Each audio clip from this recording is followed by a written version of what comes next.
रामकृष्ण हरी. संस्कार संस्कार म्हणजे नेमकं काय अजून कुणाला नक्की कळलंच नाही. संस्कार म्हणजे काय शिकावं जिजाऊकडून.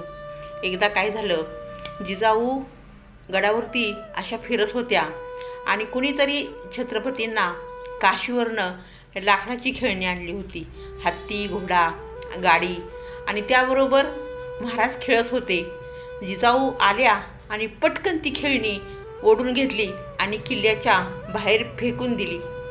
छत्रपती रडले नाहीत, पण जाब विचारला, आऊसाहेब, ही माझी खेळणी होती, तुम्ही का उचलली ही खेळणी? आऊसाहेब म्हणाल्या, राजे, या खेळण्याबरोबर तुम्हाला खेळायचं नाही, तुम्हाला जिवंत खेळण्याबरोबर खेळावं लागेल. आणि म्हणून स्वराज्य निर्माण झालं. आपण महाराजांना वाघ म्हणतो, पण वाघ जन्माला यायसाठी वाघिणीची कूस तेवढीच सक्षम लागते. किती मोठे संस्कार, उदाहरण किती छोटं आहे.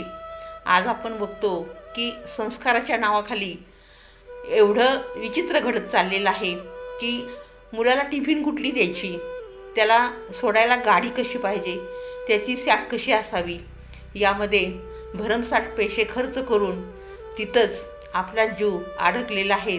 कुठंतरी संस्काराला खीळ बसलेली आहे.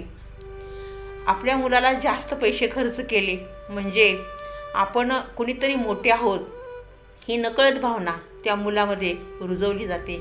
लहान असताना बघा, आजीकडं एक पिशवी असायची, त्याला पासवर्ड नसायचा. ती अशी छोटीशी पिशवी 10-12 कप्प्याची, त्याच्यावरती मोर वगैरे अशी नक्षी काढलेली आणि भरपूर पैसे असायचे. गारीगरवाला यायचा आणि मग आईकडं पैसे न मागता मुलं आईकडं, नातवंड आजीकडं जायची आणि म्हणायची, आजी दे की गं मला पैसे. 10-5 पैशाला ते गारीगर असायचं. आजी बरोबर मोजकेच पैसे काढायची. पोरगं म्हणायचं, नातवंड, आजी किती पैसे आहेत, अजून दे की गं. नको रे बाबा, कामापुरते दिलेत, गारीगारापुरते दिलेत ना, एवढेच खा, बाकीचे असेच गाठीला राहू दे, कधीही कामाला येतील. किती स्वाभिमान, किती बचतीची सवय. आता असं राहिलं नाही. सगळे व्यवहार अगदी इंटरनेट झालेत, सगळे युनिव्हर्सल नॉलेज आलं आणि मग मोबाईल हॅक व्हायला लागले. कुठूनही कुणाची खाती उचापत करून लोक अगदी रिकामी करायला लागली. पूर्वीची घरं पण अशी साधी असायची. अगदी पत्र्याचं घर असायचं, कौलाचं घर असायचं आणि हे शेतकऱ्यांची घरं हमखास. आजसुद्धा जर बघितलं तर काही सदन शेतकरी जर सोडले तर बऱ्याच शेतकऱ्यांची घरं अजूनही कौलाची किंवा बेंगलोरी कौलाची, साधी कौलं गेली असतील, बेंगलोरी आले असतील किंवा पत्र्याची घरं. मग तो पोरगा शेतकऱ्याचा वडिलांना विचारत असेल की, बाबा, सगळ्यांची घरं स्लॅबची झाली, पण आपलं घर मात्र हे असं पत्र्याचं, किती दिवस असं चालायचं का? आपल्याला काही असा गव्हर्नमेंटनं GR काढलाय का की शेतकऱ्याचं घर हे पत्र्याचंच असावं? त्यावेळेला शेतकरी म्हणायचा, बाबा रे, घर कितीही मोठं बांधलं आणि घराच्या छतावर जाऊन उभा राहिलास तर स्वतःचं घर कधी दिसत नाही. कामापुरतं झालं, बस झालं, 2 पैसे राहिले, अजून काहीतरी वेगळं करता येईल, शेतीची सुधारणा करता येईल. आता शेतीचं पण विभाजन होत गेलं. सिमेंटची जंगलं उभी राहिली. वाघ, सिंह सगळे अतिक्रमण करून आपल्याकडं घुसायला लागले आणि मग मोबाईलवरनं फोटो, इथं दिसला, तिथं दिसला, तिथं दिसला. अरे दिसला तो का दिसला, त्याचा कधी आपण विचार करतो का की त्याचंच आपण चोरून काहीतरी घेतलं आणि तो शोधण्यासाठी इथपर्यंत पोहोचला आणि आपण म्हणतो तो इथं का पोहोचला. आणि मग फोटो सेशन, एंटरटेनमेंट एवढं काय असतं की मोठमोठ्या गप्पा की बघा, सावध व्हा, आता दिसलाय, अटॅक करील, हे करील. अरे अटॅक तो काय करील, आपण त्याच्याकडं अगोदर अटॅक केलेला आहे. मग मुलांना हे धडे, भूगोल, गणित, भाषा, इतिहास हे सगळं शिकवताना की लोकांच्या घरावरती आक्रमण करायला नको, हे का नाही शिकवलं जात, असे काय प्रश्न निरुत्तरित करतात. मग हे संस्काराचं हे भांडवल किंवा संस्कार हे शोधायचं कुठं? तर काही दिवसानंतर मुलं खूप अगदी मोठमोठ्या हुद्द्यावरती जातात, पण जनरल नॉलेज फार कमी असतं. 4 माणसात कसं बसावं, कसं उठावं कळत नाही. आणि मग मी आणि माझी बायको अगदी सुंदर छानसा फ्लॅट असतो, राजाराणीचा संसार सुरू होतो, अगदी किरकोळ गोष्टीवरनं भांडण होतं आणि मग आपण बातम्या वाचतो. कितीतरी केसेस आता कोर्टात अशा आहेत की घटस्फोटापर्यंत ती प्रकरणं जातात. मिटवायला कोण नसतं, समजून सांगायला कोण नसतं आणि ऐकून घ्यायलाही कोण नसतं. संस्कार गेले कुठं? तुकाराम महाराज असतील, ज्ञानेश्वर महाराज असतील, ज्ञानोबरायांनी देवाची येद्वारी उभा क्षणभरी तेने मुक्तिचारी साधी येल्या 750 वर्षापूर्वी अभंग लिहिला. अजूनसुद्धा तो नव्यासारखा वाटतो, रोज ऐकावासा वाटतो, कधी कंटाळावाना वाटत नाही. आणि अशी फडतूस गाणी मध्येच नको ती येतात, त्याच्यावरती आपण थिरकतो आणि थिरकता आपले संस्कार सगळे विसरतो आणि मग आपणच म्हणतो विकीच टाइमपास झाला.